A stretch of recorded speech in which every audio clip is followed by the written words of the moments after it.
Σήμερα φτιάχνουμε τα αγαπημένα κουλουράκια της γιαγιάς που γίνονται τραγανά, είναι γεμάτα σουσάμι και χωρίς αλυσίβα για να τα φτιάχνουν όλοι. Είναι επίσης και νηστίσιμα και είναι το τέλειο συνοδευτικό για τον καφέ και το γάλα και πίστεψέ με δεν θα σταματήσει στο ένα. Ξεκινάμε ρίχνοντας το ελαιόλαδο στο μπολ μας, προσθέτουμε τη ζάχαρη, το ξύδι, την κανέλα και το γαρίφαλο, το ξύσμα του λεμονιού και ανακατεύουμε με το σύρμα καλά όλα τα υλικά μας, να διαλυθεί η ζάχαρη στο λάδι.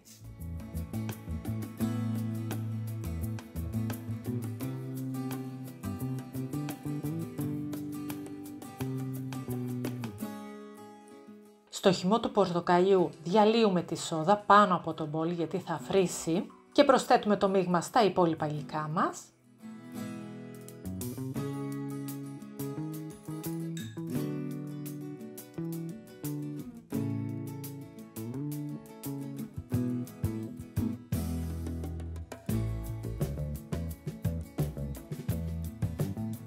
Ενώνουμε το αλεύρι με το baking powder και τα ρίχνουμε σε δόσεις στο μείγμα των υγρών υλικών.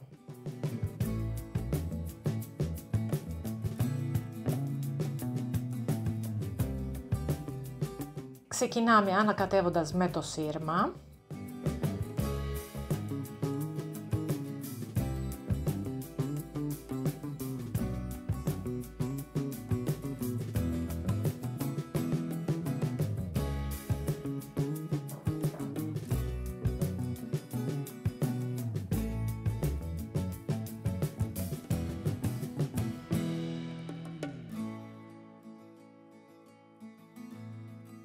Και όταν αρχίσει να σφίγγει, συνεχίζουμε με μία κουτάλα ή και με τα χέρια μας.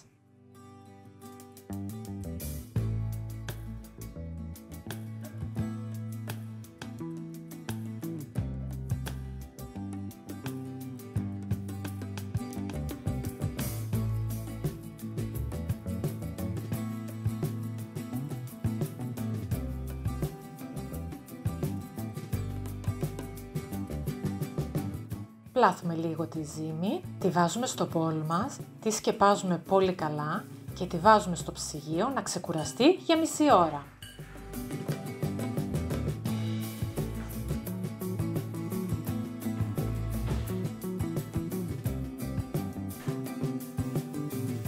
Αφού κρυώσει η ζύμη, παίρνουμε μέγεθος μανταρινιού και το πλάθουμε σε λουκάνικο σιγά σιγά, μέχρι διάμετρός του να πάει περίπου στο 1 εκατοστό.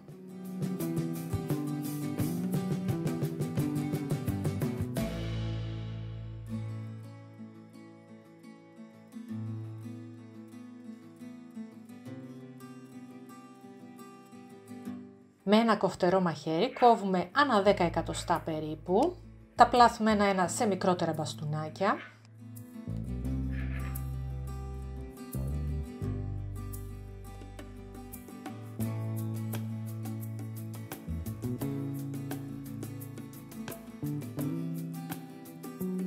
Σε ένα βαθύ πιάτο με χλιαρό νερό διαλύουμε μία κουταλιά της σούπας μέλι.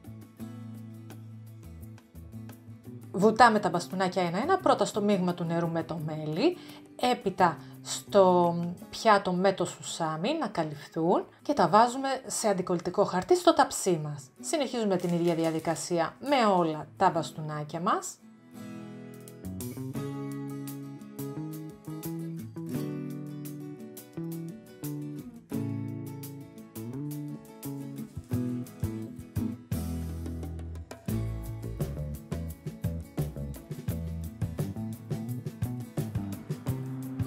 Και τα ψήνουμε στους 180 βαθμούς Κελσίου για περίπου 20 λεπτά, μέχρι να πάρουν αυτό το καστανό χρώμα. Και αυτό ήταν τόσο απλά.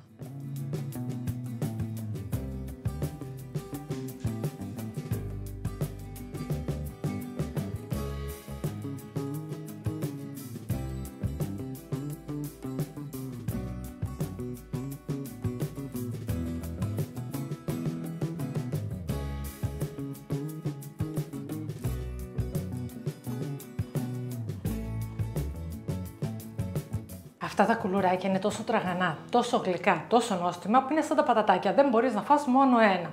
Ειδικά με τον καφέ και με τον γάλα είναι το τέλειο βούτυμα. Όπου τα έχω κάνει φεύγουν 10-10, γι' αυτό φτιάξτε μεγάλη δόση, εγώ προειδοποιώ. Αναλυτικά, τα υλικά και την εκτέλεση, όπως πάντα, θα τα βρείτε και γραμμένα αναλυτικά στο pax.gr. Αν σας άρεσε η συνταγή, μην ξεχάσετε να κάνετε like στο βίντεο και να μου αφήσετε από κάτω το σχόλιο σας. Και φυσικά, αν δεν έχετε κάνει εγγραφή στο κανάλι του Pax, να κάνετε για να μην χάνετε καμία νέα συνταγή μας. Εμείς θα τα πούμε την επόμενη φορά. Μέχρι τότε, να περνάτε καλά και να τρώτε καλύτερα.